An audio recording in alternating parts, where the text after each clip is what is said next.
गोष्टीचं नाव आहे तहानलेला कावळा. Like, share, subscribe.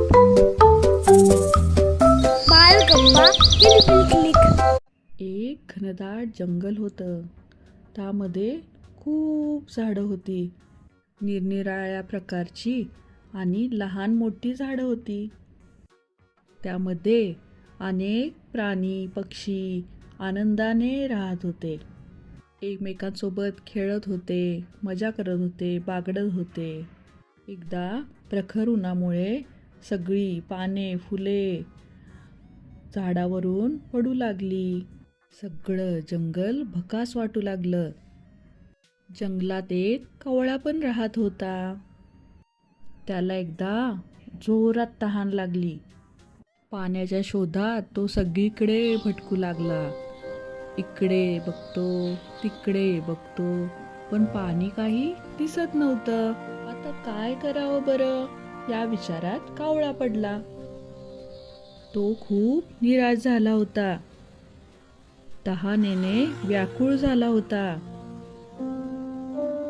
कावळा परत उडू लागला आणि सगळीकडे पाण्याचा शोध घेऊ लागला. जवळपास कुठेच पाणी सापडत नव्हतं.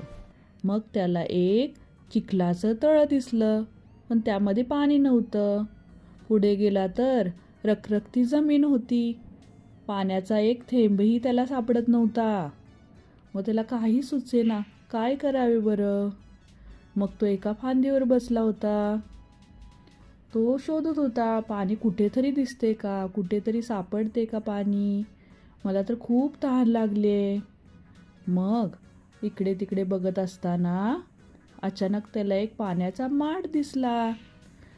मग त्याने काय केलं, पाण्याच्या माठावर तो उडून जाऊन बसला. बघतो तर काय, पाणी खूप खोल होतं. काही पाणी पिता येईना. मग त्याला एक कल्पना सुचली.